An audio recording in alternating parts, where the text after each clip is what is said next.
Happy solstice. Um, and today here in New York, we had the first snow.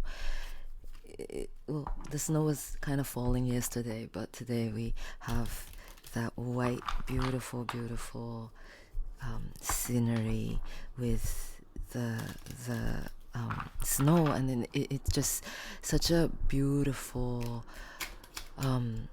symbolic representation of the solstice.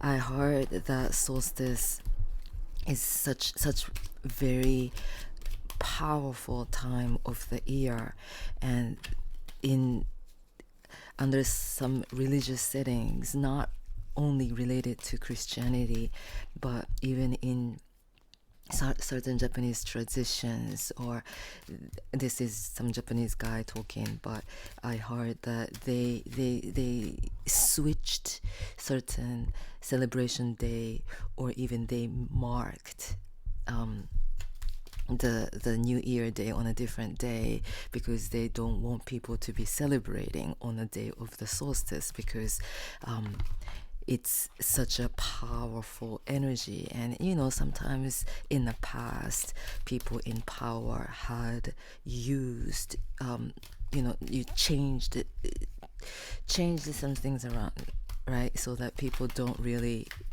tap into those powerful things. And even in Japan, after the war, our language, certain words got deleted and eliminated from our language, and we don't use them anymore. And those were the powerful words that they chose to take away. Anyway, I'm digressing, but this is such a powerful day. It was the point of the solstice was 4:21 in the Eastern time zone, but the whole day today is a day to purify, to hold some kind of like a ritualistic awareness. In a way, you walk as a prayer, you live as a ritual, right? If we can find that kind of energy, it is the energy that reflects us back to the godly sacredness, right? Two of Ones. We forget, and we get caught up with just the human stuff, right? This is busy time of the year, holiday shopping, holiday gathering, this and that, and then we kind of forget this very ritualistic way that people from the ancient times practiced to honor the rhythm of nature, to honor the earth, to honor the universe, to honor the sun, to honor the basic cycles that's keeping us alive, the divine cycle and rhythms of life and death, light and darkness, right? Two of Wands is the energy. In Thoth deck, it's called domination, but it's that energy of the cosmos is the dominant energy, right? The energy of the unseen realm, the energy of the spirit realm. It is the dominant force, right? What we are, how we are operating. I read another guy who was talking about how the universe is made up of 96% dark matters, nothingness. The only matter, like planets, right, the sun, those are only composed of like 4% of the whole entire universe. That equation is relevant to our mind, right? We operate on about 4% of the cognitive thinking mind, and the rest is the subconscious, the psychic, cosmic consciousness. 96% of our mind we're usually not aware of. So why do we focus so much, right? The moment that we start focusing less of what we can see, what we can experience, what we are, usually operating our lives around. That's the human mind, that's the human life, right? But maybe today we focus on bringing more awareness to the unseeable realm, right? Sending prayers of gratitude to the ancestors, to the guardian spirits and angels and all that, right? Unseeable realm of reality to the unseeable realm of mystery. 2 is a reflection number. 2 is all the 2s in tarot reflect back to the essence of each element. This is the wand. Wand is the fire. Can we find ourselves as a reflection of that fire, of that sacred God, the creator, right? The fire,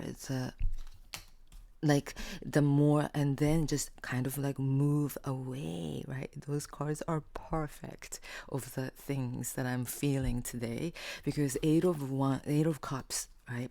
Eight of Cups is this person in Rider's deck wearing red cape, red boots. He kind of reminds me of the magician, and he chooses to leave 8 cups behind. 8 cups is right there in front, he had that 8 of cups.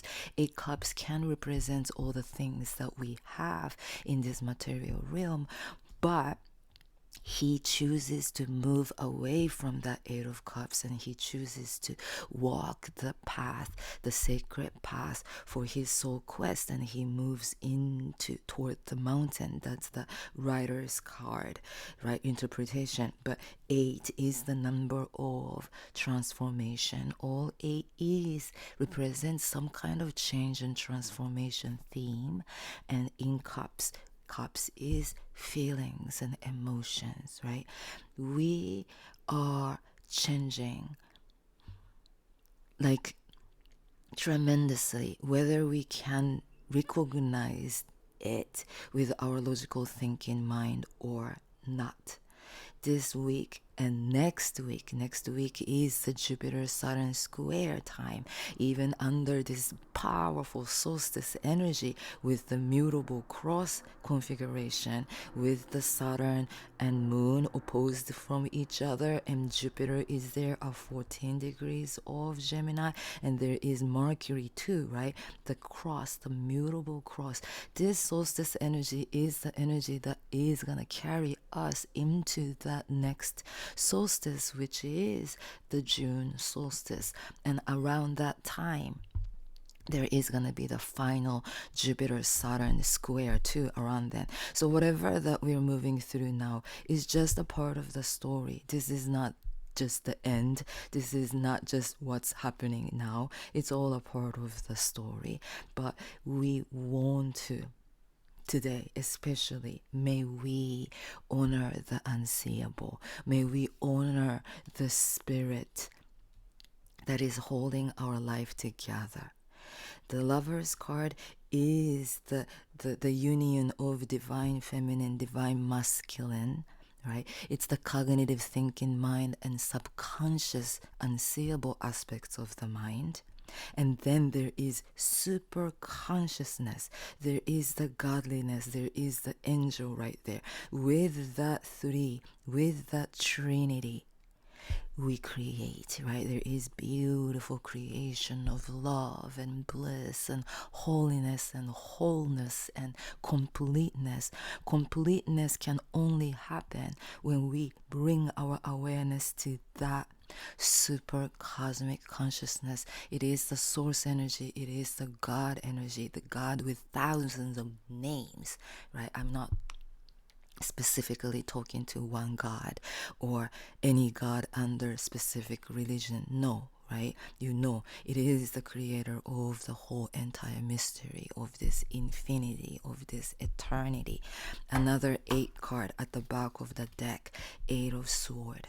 In order for us to really find this trinity and this union, this whole union us uniting with the unseeable aspects of self that is the union, right?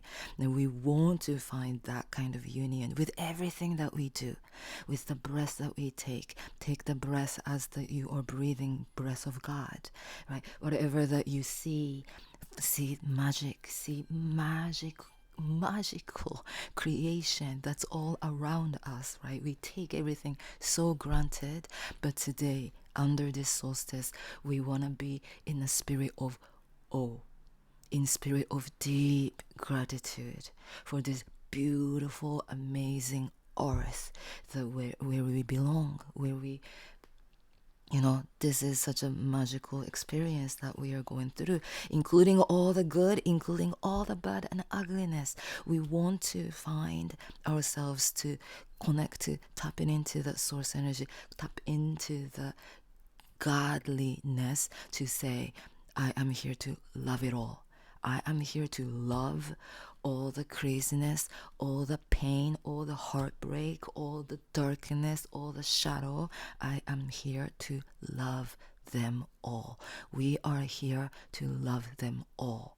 That kind of spirit is the energy that transforms our mind, because that kind of energy is the statement that I am here not to battle. I am not here to fight. I am not here to resist.